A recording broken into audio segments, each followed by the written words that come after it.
জীবনে প্রতিটি মুহূর্তে আমরা আল্লাহর কাছে সাহায্য চাই। আমাদের প্রত্যাশা থাকে তিনি যেন আমাদের দোয়া কবুল করেন। কিন্তু জানেন কি, এমন একটি নামাজ আছে যেটি প্রিয় বান্দাদের জন্য বরকত স্বরূপ। হ্যাঁ, তাহাজ্জুদের নামাজ। আজকের এমন একটি মেয়ের দোয়া কবুলের গল্প বলবো, যে তার ভালোবাসার জন্য প্রতি রাতে তাহাজ্জুদের নামাজে কান্না করত। আসসালামু আলাইকুম, আমি খাদিজা। আজকের গল্প সুমাইয়া ও রায়ানের নিয়ে।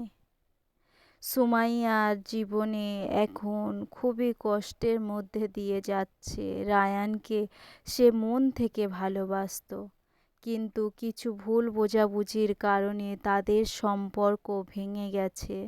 রায়ান এখন আর যোগাযোগ করে না, বরং দূরত্ব বজায় রেখেছে।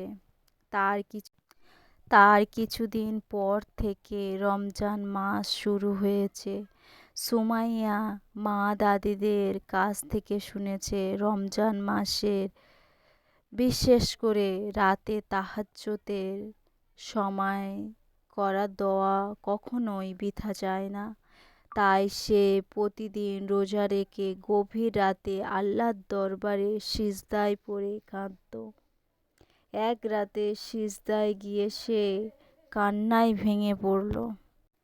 সে কাঁদতে কাঁদতে আল্লাহর দরবারে বলতে লাগলো, হে আল্লাহ, আমি তাকে খুব ভালোবাসি। যদি সে আমার জন্য ভালো হয় তাহলে তাকে আমার জীবনে ফিরিয়ে দাও। যদি সে আমার জন্য নয় তাহলে আমার মন থেকে তাকে মুছে দাও।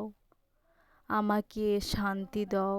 এই দোয়া সে প্রতিদিন রাতে করতে থাকে, আল্লাহর উপরে ভরসা রেখে। তার আল্লাহর উপরে অগাধ ভরসা ছিল। কয়েকদিন পরে রমজানের শেষ 10 দিনের একদিন হঠাৎ করে রায়ানের মেসেজ আসে সুমাইয়ার কাছে। সুমাইয়া, আমি অনেক ভেবেছি আমাদের দূরে থাকা উচিত হয়নি। ফিরে আবার একসঙ্গে নতুনভাবে শুরু করতে পারি। সুমাইয়ার চোখের পানি চলে আসলো। সে বুঝতে পারল আল্লাহ সত্যিই বান্দাদের কান্না শোনেন। আর রমজানের সেই রহমতের সময় যখন দোয়া কবুলের দরজা সবচেয়ে বেশি খোলা থাকে, কখনো ভালোবাসার জন্য মানুষকে ধরার চেয়ে আল্লাহর কাছে সমর্পিত হওয়া উত্তম। যদি কিছু আমাদের এর জন্য ভালো হয়, আল্লাহ সেটি আমাদের কাছে ফিরিয়ে দেবেন। আর যদি সেটি ভালো না হয়, তিনি আমাদের মন থেকে সেই কষ্ট মুছে দিয়ে শান্তি দেবেন ইনশাআল্লাহ। এই গল্পটি যদি ভালো লাগে অবশ্যই একটি করে কমেন্ট করে যাবেন।